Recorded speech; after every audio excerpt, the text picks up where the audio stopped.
Halo para warga yang budiman, semoga kalian masih sehat dan tetap selamat.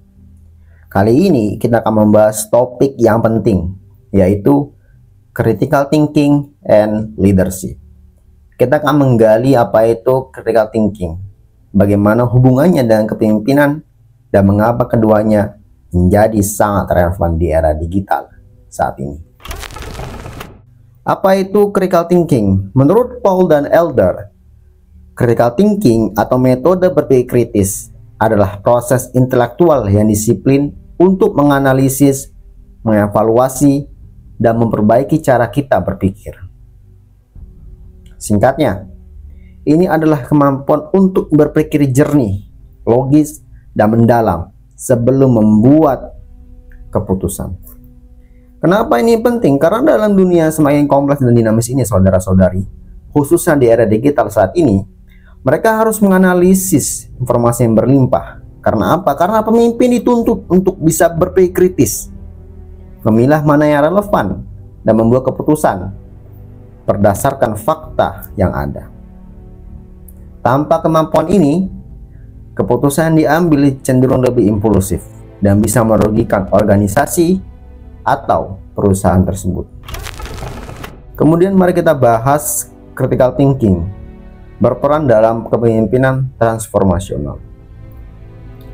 Menurut Abbas dan Avolio, pemimpin transformasional adalah mereka yang mampu menginspirasi tim untuk mencapai tujuan yang besar. Di sini, metode berpikir kritis sangat diperlukan untuk merancang visi strategis, mengatasi hambatan, dan memecahkan masalah dengan cara yang kreatif. Sebagai contoh, seorang pemimpin yang berpikir kritis akan bertanya, apa dampak jangka panjang dari kebijakan ini?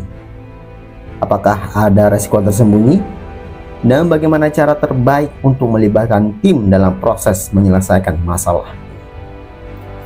Dengan pertanyaan-pertanyaan tersebut, mereka mampu menciptakan solusi yang lebih efektif untuk menyelesaikan masalah yang mereka hadapi. Sekarang, mari kita bahas bagaimana era digital mempengaruhi critical thinking. Menurut Jones, era digital membawa tantangan besar berupa banyak informasi yang seringkali memicu bias kognitif. Namun, pemimpin yang terampil dalam berpikir kritis dapat memilah informasi secara sistematis dan menghindari jebakan bias tersebut.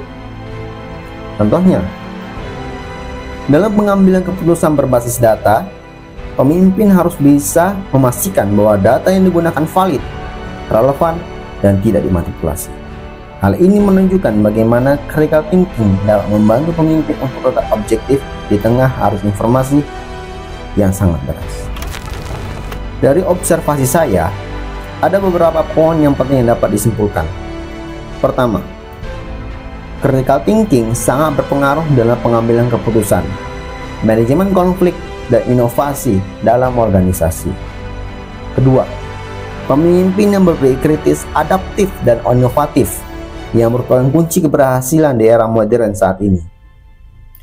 Rekomendasinya, pelatihan critical thinking harus menjadi prioritas dalam pengembangan kepemimpinan, baik di institusi pendidikan maupun di dunia profesional. Dengan kemampuan ini, pemimpin tidak hanya mampu mengatasi masalah atau tantangan saat ini, tapi juga mempersiapkan masa depan yang lebih baik. Jadi itulah pembahasan kita tentang critical thinking and leadership. Kesimpulannya, kemampuan berpikir kritis bukan hanya kebutuhan, tetapi sebuah keharusan di era digital yang penuh tantangan ini. Mari kita latih kemampuan ini bersama-sama untuk menjadi pemimpin yang lebih baik. Tidak hanya bagi diri sendiri, tetapi juga masyarakat dan organisasi kita. Terima kasih sudah menonton, semoga video ini bermanfaat dan sampai jumpa di kesempatan berikutnya. Stay critical, stay calm, and stay sane.